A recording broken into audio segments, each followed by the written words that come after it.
I think this NRCS pasture stick has a lot of multiple uses.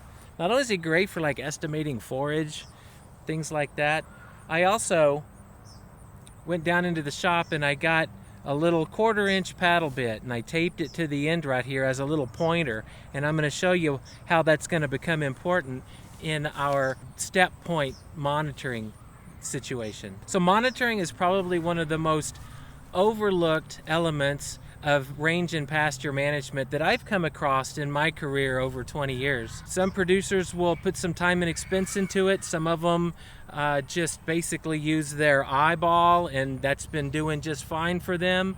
But sometimes whenever you really want to get a sense of what are the impacts of the management that you're doing on the land, you want to have some information that is not purely subjective.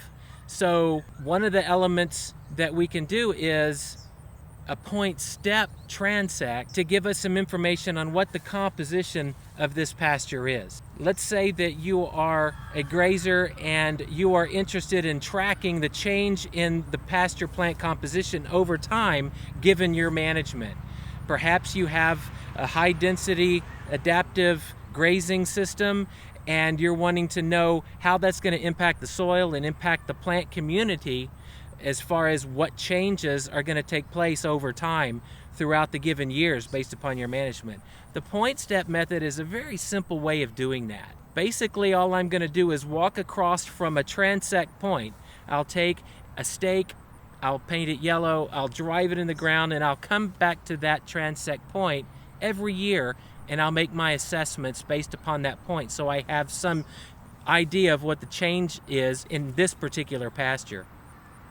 Whatever type of criteria you use to determine where you monitor is based on what your goals are. So for instance, you might say that this pasture here represents most of the pastures on your farm in composition and in soil depth and soil type that you have on most of your fields on your farm.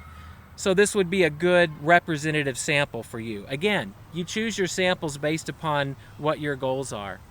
We're going to look at this one right here and run out about a 100-foot or so transect. At about every 5 steps along the transect, I'm going to put the stick down onto my toe so that my foot is at a 30-degree angle and just let the pointer go right down onto the ground.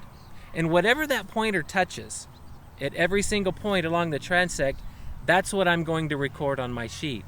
After I get to about 50 points along this transect, we've probably got a good idea of what the pasture composition is. Remember, whenever you're doing data collection like this, whenever you're looking at species composition or frequency or anything like that, even soil sampling, the more sampling sites, the more sampling hits that you can do, the more representative that sample is going to be of actually what's going on the field. So let's do a point step right now. So this is our field, and this is our transect, and I'm just going to walk, and I'm going to choose to do a point step at every 5 paces. So I'll take 1, 2, 3, 4, 5 paces, and with my heel up and my toe at about a 30-degree angle, I'm going to put my stick down, and whatever that point touches, that's what I'm going to record at this point. And sometimes you've got to really dig around and see what you've got. What is it? What am I hitting? Right here, I'm hitting an awful lot of litter. But it looks like the closest green plant that I have here this is probably Timothy right here, but we're going to call that an other perennial grass. You'll notice on my data sheet that I have listed various things that I'm interested in capturing, and basically what you're going to be looking at is whatever's most interest to you. So I figured that we would look for orchard grass, Timothy, other perennial grasses, clover. I'd like to get an idea of how much clover is out here. There is some Jimson weed out here too, so it'd be a good idea to know exactly how much of that's out here. And then of course other forbs and things. So this would be a good enough estimate here to give a baseline of information for what the pasture looks like right now, and then after several seasons of treatment, maybe next year, come back and do this assessment again, and you can get an idea if there's been any changes based upon your management for the past year.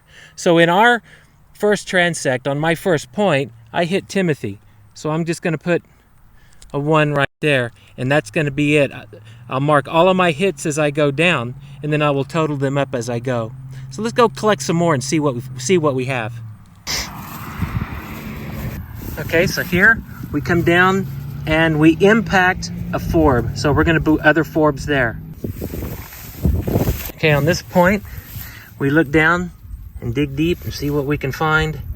This looks like we are impacting, we've got some small perennial grasses right here, so other perennial. So far, we have a Timothy point, we have an other forb point, and we have a perennial grass point. And we're just gonna do that probably about 50 times all the way across this transect. I've got all of my recordings here for all of the hits that I took on the point step method out at the farm. Back at my desk, I can do some basic calculations here and come up with a percent composition for all of the plants that were out there on that day. This was an insightful exercise. I'm always excited to see exactly what the actual plant composition is on a pasture compared to what I think it is as I look across the landscape. For the lower pasture at Hillside, here was our breakdown. So orchard grass comprised 16.6% of the sward, and if you add in Timothy and other cool season perennial grasses at 18.2%, we see that this pasture has a grass composition of almost 35%. White clover came in at 14%, and all other forbs comprised 34.7% of the plant population. Jimson weed, a plant that I had interest in tracking, came to less than 1% composition. I also wanted to measure litter and bare soil as well. The litter component was a nice light brown color, not gray that would indicate chemical decomposition. Instead, we can expect rapid decomposition of the litter due to biological activity.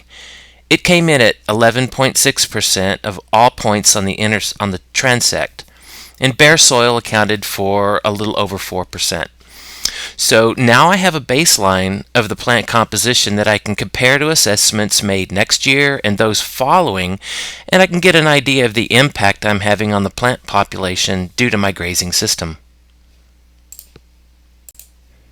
For more information on plant and soil assessment, visit attra.ncat.org for publications, more how-to videos, and podcasts.